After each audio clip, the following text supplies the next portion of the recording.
Hello বন্ধুরা, আজকে আপনাদেরকে দেখাবো বেকারিতে আসলে চিকেন পরোটা কিভাবে তৈরি করে। আপনারা যদি সুন্দর এমনকি পারফেক্টভাবে বেকারি মতো বানাতে চান তাহলে ভিডিওটি অবশ্যই দেখবেন। বেকারিতে কতটা সুন্দরভাবে চিকেন পরোটা তৈরি করা হয় আপনাদেরকে সেটাই আজকে দেখাবো এই ভিডিওর মাধ্যমে। আর অবশ্যই ভিডিওটি মনোযোগ দিয়ে দেখবেন, আর ভালো লাগলে চ্যানেলটি সাবস্ক্রাইব করে থাকবেন। ধন্যবাদ।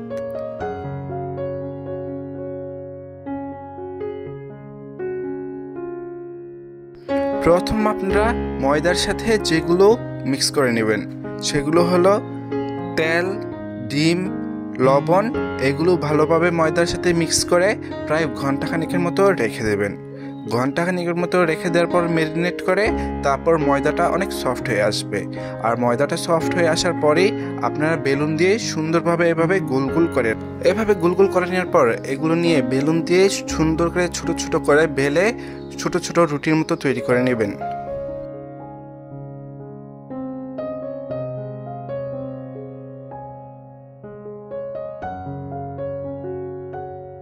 সুন্দর করে বেলে রুটির মতো তৈরি করার পর আপনারা কি করবেন, তেলে এগুলো প্রায় ঘন্টাখানিকের মতো ভিজিয়ে রাখবেন। কারণ তেলের মধ্যে এগুলো ভিজিয়ে রাখলে অনেক সফট এমনকি নরম হয়ে যায়। বেকারিতে যে আইটেমে আপনাদেরকে দেখাচ্ছে ভিডিওগুলো ঠিক সেভাবেই করে নেবেন চিকেন পরোটা তৈরি করার জন্য। এভাবে তেলের মধ্যে ভিজিয়ে রাখবেন প্রায় ঘন্টাখানিকের মতো। এভাবে সুন্দর করে স্টেপ বাই স্টেপ তেলের মধ্যে ডুবিয়ে রাখবেন রুটিগুলো প্রায় ঘন্টাখানিকের মতো।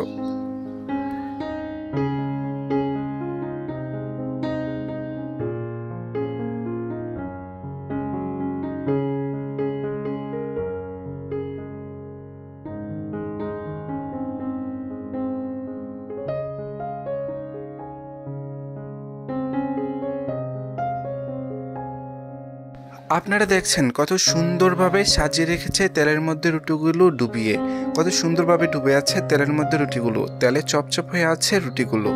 অবশ্যই এভাবে আপনারা করে নেবেন। প্রায় ঘন্টাখানিক রাখার পর আপনারা এভাবে টেনে একদম পাতলা করে নেবেন, কারণ আপনি তেলের মধ্যে ডুবিয়ে রাখলে একদম সফট হয়ে যায় রুটিটা। তারপর আপনারা এভাবে টেনে সুন্দরভাবে পাতলা করে নেবেন। আপনারা দেখতে পাচ্ছেন তেলের মধ্যে রুটিটা ডুবিয়ে রাখার পর কত সুন্দর একদম পাতলা আর সফট হয়ে গিয়েছে রুটিটা।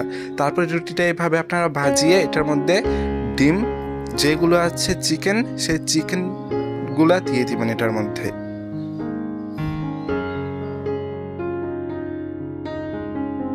আপনাদেরকে এক নজর চিকেনগুলো দেখিয়ে নেই। আমরা পেঁয়াজ দিয়ে সব কিছু মশলা দিয়ে চিকেনগুলো কিভাবে ভাজি করে নিয়েছি। এভাবে আপনারা তৈরি করে নেবেন চিকেনগুলা।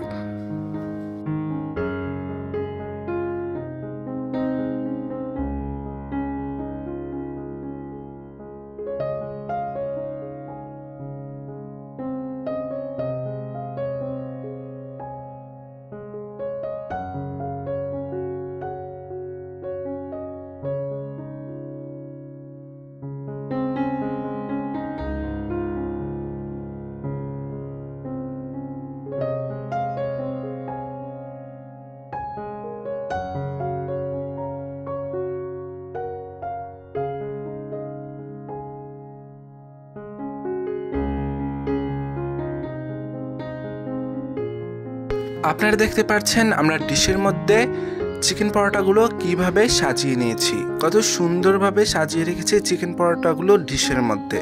আপনারা এভাবে যে কোনো আপনারা যে পাত্রে নেবেন সে পাত্রের মধ্যে সুন্দর করে সাজিয়ে রাখবেন চিকেন পরোটাগুলো। তারপর চিকেন পরোটাগুলো যেভাবে ফুলে থাকবে সেগুলো আপনারা হাত দিয়ে ভাবে ব্লেন্ড করে চাপ দিয়ে দিবেন, যেন চিকেন পরোটাগুলো যেন পরবর্তীতে ফেটে না যায়, খুব সুন্দরভাবে যেন সফট হয়ে থাকে। সেজন্য আপনারা এভাবে চেপে চেপে তারপর রাখবেন।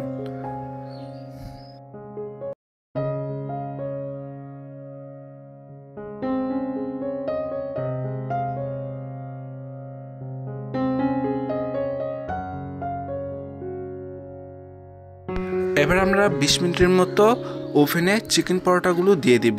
20 মিনিটের মধ্যে অলমোস্ট হয়ে যাবে চিকেন পরোটাগুলো।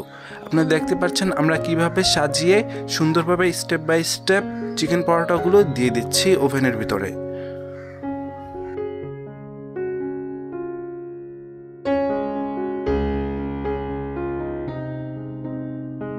Almost done.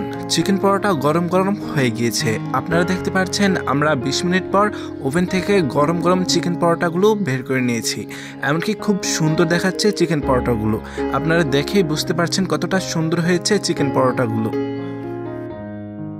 আপনারা দেখতে পাচ্ছেন বেকারিতে কত সুন্দরভাবে চিকেন পরোটাগুলো তৈরি করে নিল।